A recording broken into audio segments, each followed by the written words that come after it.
तिमाही में जो एस्कॉर्ट्स के नंबर्स आए, उन पर मुनाफा 54% बढ़ा है। एबिटडा, आय और मार्जिन ग्रोथ फ्लैट रही है। इस पर बातचीत करने के लिए हमारे साथ कंपनी के whole time director and CFO Bharat Madan जुड़े हैं। Bharat ji, good morning. अच्छा, आपके नंबर्स पर बात करूं इससे पहले एक सवाल आपसे पूछना चाहूँगा। वो जो आपने पिछले महीने जो डील साइन की थी रेलवे बिजनेस बेचने की, थोड़ा मार्केट डिसअपॉइंटेड हुआ था कि शायद आपने काफ़ी सस्ते में बेच दिया। ये उस पर अगर आप कुछ कह पाएँ तो? यहाँ तो आई थिंक जो हमारा बेचने का प्रोसेस था, this was handle bye I think जो हमारी रिप्यूटेड एक ग्लोबल इन्वेस्टमेंट बैंकिंग फर्म है मॉर्गन स्टैनली, उन्होंने हैंडल किया था। एंड आई थिंक हमने ऑलमोस्ट 34 इंटरेस्टेड पार्टीज थी जिनको हमने अप्रोच किया था, जो मतलब ग्लोबली दे आर प्रेजेंट। तो यूरोप में, एशिया में, अमेरिका में, इंडिया में जितने भी रिप्यूटेड नाम थे हमने सबको अप्रोच किया था इस पर्पज के लिए। But somehow I think the problem जो हमारे को आ रही थी उसके अंदर में जो कंपनी एग्जिस्टिंग रेलवे में कैटर कर दी है, उनके पास ऑलरेडी हमारा जो पोर्टफोलियो प्रोडक्ट का उसका पैरेलल पोर्टफोलियो है। तो इसलिए उस अब रेलवे में एक इशू है कि अगर आपके ऑलरेडी एक प्रोडक्ट सप्लाई करें तो आप दूसरी कंपनी का प्रोडक्ट अपने नाम में सप्लाई नहीं कर सकते, तो उनको एडिशनल बिजनेस का कोई वैल्यू नहीं होगी।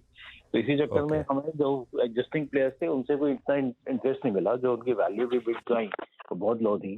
तो इसलिए हमें ऐसे ही प्लेयर देखना था जो इस बिजनेस में टोटली न्यू हो, उनके लिए पूरे प्रोडक्ट पोर्टफोलियो की वैल्यू हो, सो दैट हमारे जो बिजनेस है पोटेंशियल उसको नाइट पोटेंशियल तक ले जा सकें और ग्रो कर सकें गोइंग फॉरवर्ड। तो इसलिए जो हमने लोकल फिर पार्टीज को हमने शॉर्टलिस्ट किया, तो उसमें सोना जो था वो सबसे हाईएस्ट बिडर था। तो obviously we went with them and उसके साथ हमने डील फिर लास्ट में साइन की।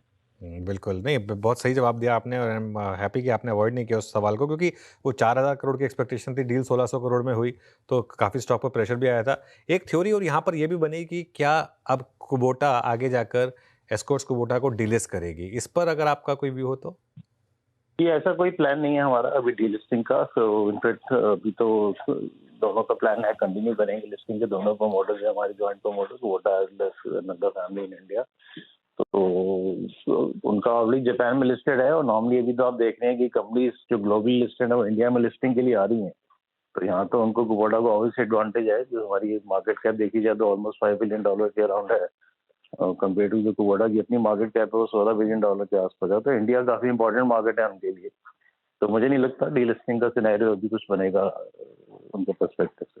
ओके, कोर बिजनेस पर आए तो अब इस बार ही ट्रैक्टर सेल्स में पिकअप जरूर देखने को मिला, लेकिन यहाँ से आगे आउटलुक क्या है? क्या थर्ड फोर्थ क्वार्टर में सिलसिला जारी रहेगा? नहीं, तो अभी आप देखें तो रूरल मार्केट जो है पहले 6 महीने में ऑब्वियसली ट्रैक्टर इंडस्ट्री फ्लैट थी, लेकिन अगर सितंबर अक्टूबर का मंथ देखें तो उसमें अच्छी रिकवरी देखने को मिली है। अक्टूबर में हमारी जो रिटेल थी ऑलमोस्ट 50% से ऊपर ग्रो हुई है। तो ऑब्वियसली एक रीजन था कि सारे फेस्टिव जो सीजन था वो एक ही महीने में कंसंट्रेटेड था, इसलिए उस मंथ में काफी अच्छी ग्रोथ है। और अगर सितंबर से नवंबर का कंबाइन नंबर भी देखेंगे तो हमें लगता है कि इस बार जो है डबल डिजिट ग्रोथ देखने को मिलेगी। तो इसका मतलब रूरल जो इकोनॉमी है रिकवर हो रही है। तो पोस्ट मानसून जो अच्छा मानसून आया उसका इम्पैक्ट सेकंड हाफ में डेफिनेटली देखने को मिलेगा, और हमारी उम्मीद है कि सेकंड हाफ जो है वो डबल डिजिट में ग्रो करेगा। तो आई थिंक ये खाली ट्रैक्टर ही नहीं, आई थिंक बाकी सेगमेंट में भी ट्रू है, तो चाहे रेलवे हो या कंस्ट्रक्शन हो, तीनों सेगमेंट में हमें लगता है सेकंड हाफ में जो ग्रोथ होगी वो काफी अच्छी रहेगी गोइंग फॉरवर्ड।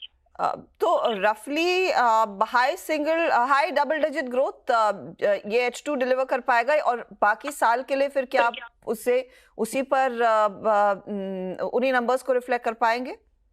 तो फुल ईयर FY25 की हमारी अभी guidance mid single digit growth की है, बस पहले 6 महीने में इंडस्ट्री फ्लैट थी। तो अगर सेकंड हाफ में डबल डिजिट ग्रोथ भी इंडस्ट्री देती है तो more less mid single digit की ग्रोथ ही पूरे साल को देखने को मिलेगी। बट हाँ, अगले साल में मोमेंटम जो है वो काफी अच्छा कंटिन्यू रह सकता है विद डबल डिजिट ग्रोथ। अच्छा, इस पर्टिकुलर क्वार्टर में थोड़े से आपके एक्सपोर्ट के नंबर्स फीके रहे। एक्सपोर्ट मार्केट से किस तरह की साइन है? अब डोमेस्टिक फ्रंट पर ऑफ कोर्स वो फेस्टिव डिमांड और ओवरऑल रूरल इकोनॉमी में जो पिकअप है उसका फायदा आप कमा रहे हैं, लेकिन एक्सपोर्ट मार्केट का क्या हाल है?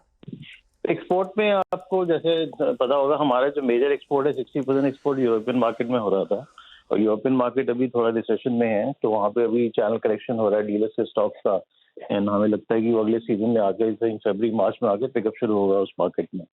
बल्कि बाकी जहाँ तक मार्केट है अफ्रीका, एशिया और साउथ अमेरिका की बात करें तो वहाँ हमारी उसकी ग्रोथ इंडस्ट्री से बेटर रही है। तो अभी नेक्स्ट पीरियड में अभी मंथ एंड ईयर एंड में आके हमारे कुछ नए प्रोडक्ट भी आ रहे हैं जो हम एक्सपोर्ट के लिए स्पेसिफिकली डेवलप कर रहे हैं। तो इस Q4 से इस साल के और अगले साल के बिगनिंग में हमारा वो नए प्रोडक्ट्स भी रेडी हो जाएंगे, जिससे एक्सपोर्ट मैक्सिको और साउथ एशिया में शुरू हो जाएगा।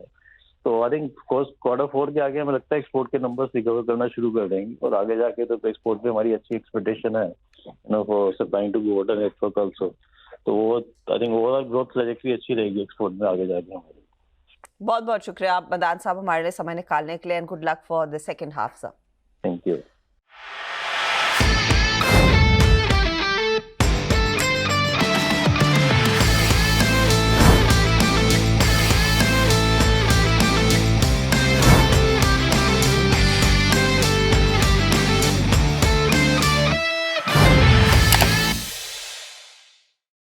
बता दें कि मनी कंट्रोल पर दिए गए विचार एक्सपर्ट्स के अपने निजी विचार होते हैं। वेबसाइट या मैनेजमेंट इसके लिए उत्तरदायी नहीं है। यूजर्स को मनी कंट्रोल की सलाह है कि कोई भी निवेश निर्णय लेने से पहले सर्टिफाइड एक्सपर्ट की सलाह लें।